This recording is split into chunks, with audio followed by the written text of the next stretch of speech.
ഭജഗോവിന്ദം ആദിശങ്കരകൃതി. ഭജഗോവിന്ദം അർത്ഥസഹിതം.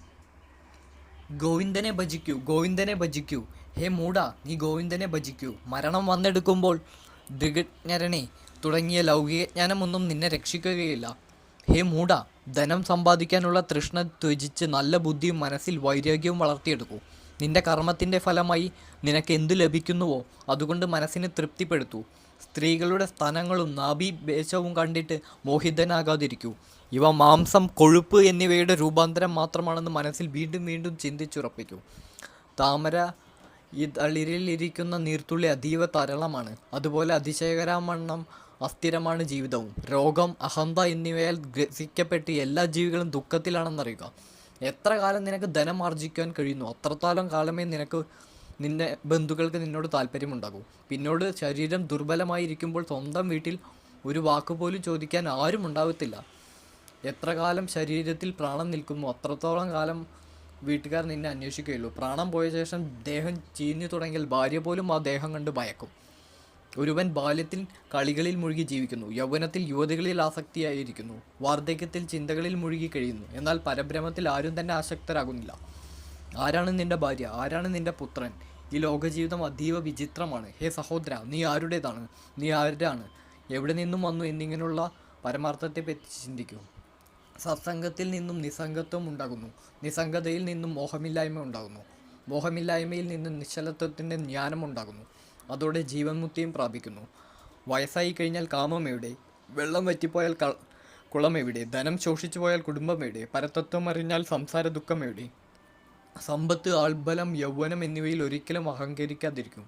ഒരു നിമിഷം കൊണ്ട് കാലം സകലതിനെയും നാമാവശേഷമാക്കുന്നു. ഇതെല്ലാം നശ്വരമാണെന്നറിഞ്ഞ് ബ്രഹ്മത്തെ സാക്ഷാത്കരിച്ച് അതിൽ സ്ഥിതപ്രജ്ഞനാകൂ. പകലും രാത്രിയും സായാഹ്നവും പ്രഭാതവും ശിശിരവും വസന്തവും വീണ്ടും വീണ്ടും വരുന്നു. കാലം കളിക്കുകയാണ്, ആയുസ് തീരുകയും ചെയ്യും. അങ്ങനെയാണെങ്കിൽ ആശ മനുഷ്യനെ വിട്ടു പോകുന്നില്ല. ഈ ദ്വാദമഞ്ജിരമായ ശങ്കരപാദർ ഉപേക്ഷിച്ചതാണ്. എന്തിനു ഭാര്യയും ധനത്തെയും കുറിച്ച് ചിന്തിക്കുന്നു? ഹേ ഭ്രാന്ത, നിനക്കൊരു നിയന്ത്രിതാവില്ലേ? 3 ലോകത്തിലും സജ്ജനങ്ങളുടെ സഹവാസം മാത്രമാണ് ലൗകികമാകുന്ന കടൽ കടക്കാനുള്ള പാത. ജടാധാരി തലമുണ്ടനം ചെയ്യുന്നയാൾ തലയിലെ ഓരോ രോമങ്ങളും പിഴുതെടുത്തയാൾ ഇങ്ങനെ കാഷായ വേഷം ധരിച്ചു പല പല വേഷങ്ങൾ കാണുന്നുണ്ടെങ്കിലും അതിനെ അറിയാൻ കഴിയാത്ത മൂഢന്മാർ വയറു പിഴപ്പിനായി മാത്രം വിവിധ വേഷം ധരിച്ചവരാണ്. ശരീരം എല്ലാം തളർന്നു, തലയും നരച്ചു, വായ് പല്ലില്ലാതായി കഴിഞ്ഞു, വടി കുത്തിപ്പിടിച്ച് വൃദ്ധൻ നടന്നു നീങ്ങുന്നു. അപ്പോൾ പോലും അയാൾ ആഗ്രഹങ്ങളുടെ ഭാണ്ഡത്തെ കൈവിടുന്നില്ല. മുന്നിൽ അഗ്നി, പിന്നിൽ സൂര്യൻ, രാത്രി താടി കാൽമുറ്റിയുള്ള ഇരിപ്പ്, കരാതലത്തിൽ ഭിക്ഷ, മരച്ചുവട്ടിൽ വാഷം. എന്നാലും ആശയെന്ന പാശം അവനെ വിട്ടു പോകുന്നില്ല. ഗംഗാസാരത്തിലേക്ക് പോകുന്നു, വ്രതമനുഷ്ഠിക്കുന്നു, അല്ലെങ്കിൽ ദാനം ചെയ്യുന്നു. പക്ഷേ ജ്ഞാനമില്ലാത്തവന് ഇതൊക്കെ അനുഷ്ഠിച്ചാലും 100 ജന്മം കഴിഞ്ഞാലും മോക്ഷം ലഭിക്കില്ല എന്നാണ് എല്ലാവരുടെയും അഭിപ്രായം. ദേവാലയങ്ങളും വൃക്ഷത്തണകളും താമസം, മണ്ണിൽ കിടക്കുകയും മാൻതോൽ ഉടുക്കുകയും ചെയ്യുന്നു. സർവ്വസമ്പത്തും സുഖവും ത്യജിച്ചിരിക്കും. ഇത്തരത്തിലുള്ള വൈരാഗ്യം ആർക്കാണ് സുഖം നൽകാത്തത്? യോഗത്തിൽ മുഴുകുന്നവരുടെ, ഭോഗത്തിൽ മുഴുകുന്നവരുടെ, സംഘം ചേരുന്നവരുടെ, സംഘം ചേരാത്തവരാവട്ടെ, ആരുടെ മനസ്സാണോ ബ്രഹ്മത്തിൽ ലഭിക്കുന്നത് അവൻ ആനന്ദിക്കുന്നു. അവൻ മാത്രം ആനന്ദിക്കുന്നു. ഭഗവത്ഗീത കുറച്ചെങ്കിലും പഠിച്ചിട്ടുള്ളവർ, ഗംഗാജലം കുറച്ചെങ്കിലും പാനം ചെയ്തിട്ടുള്ളവർ, മുരാരിയെ ഒരിക്കലെങ്കിലും ശരിയായി അർച്ചന ചെയ്തിട്ടുള്ളവർ, അവനോട് യമൻ തർക്കത്തിന് നിൽക്കുന്നില്ല. ജനനവും മരണവും, അമ്മയുടെ ഗർഭപാത്രത്തിൽ കിടക്കലും വീണ്ടും വീണ്ടും സംഭവിക്കുന്നു. മറികടക്കാൻ വളരെ പ്രയാസമുള്ളതായ ഈ ഇഹലോക ജീവിതത്തിൽ നിന്നും ഹേ മുരാരെ, കൃപയോടെ രക്ഷിച്ചാലും. കീറിപ്പറിഞ്ഞ വസ്ത്രം ധരിച്ചിട്ടുള്ളവനും പുണ്യത്തിനും പാപത്തിനും അപ്പുറത്തുള്ള പമ്പാവിലൂടെ ചരിക്കുന്നവനും യോഗാഭ്യാസത്തിലൂടെ ചിത്തം ഏകരാഗ്യനുമാക്കിയ യോഗി ബാലനെ പോലെയോ ഉന്മത്തനെ പോലെയോ രമിക്കുന്നു. ആരാണ് നീ? ഞാൻ എവിടെ നിന്നു വന്നു? ആരാണ് എൻ്റെ മാതാപിതാക്കൾ? അസാരമായ സർവ്വലോകത്തെയും സ്വപ്നതുല്യമായി കരുതി ത്യജിച്ചിട്ട് മേൽപ്പറഞ്ഞ പ്രകാരം വിചാരം ചെയ്യൂ. നിന്നിലും എന്നിലും മറ്റുള്ളവരിടത്തും ഒരേ ഒരു വിഷ്ണുവാണുള്ളത്. അഹസിഷ്ണുവായിട്ട് നീ എന്നോട് വ്യർത്ഥമായി കോപിക്കുന്നു. വിഷ്ണുത്വം വേഗം തന്നെ പ്രാപിക്കാൻ നീ ഇച്ഛിക്കുന്നെങ്കിൽ എപ്പോഴും സമചിത്തനായി ഭവിക്കൂ. ശത്രുക്കളോടോ മിത്രങ്ങളോടോ പുത്രങ്ങളോടോ ബന്ധുക്കളോടോ സന്ധിയുണ്ടാക്കുകയോ കലഹിക്കുവാനോ യത്നിക്കേണ്ട. എല്ലാവരിൽ തന്നെ കാണുക. ഭേദചിന്ത സർവത്ര ഉപേക്ഷിക്കുകയും ചെയ്യുക. കാമം, ക്രോധം, ലോഭം, മോഹം എന്നിവ ത്യജിച്ച് സ്വയം അതാണ് ഞാൻ, പരബ്രഹ്മമാണ് ഞാൻ എന്ന് മനസ്സിലാക്കുക. ആത്മജ്ഞാനമില്ലാത്ത മൂഢന്മാർ നരകത്തിൽ ബദ്ധരായി യാതന അനുഭവിക്കും.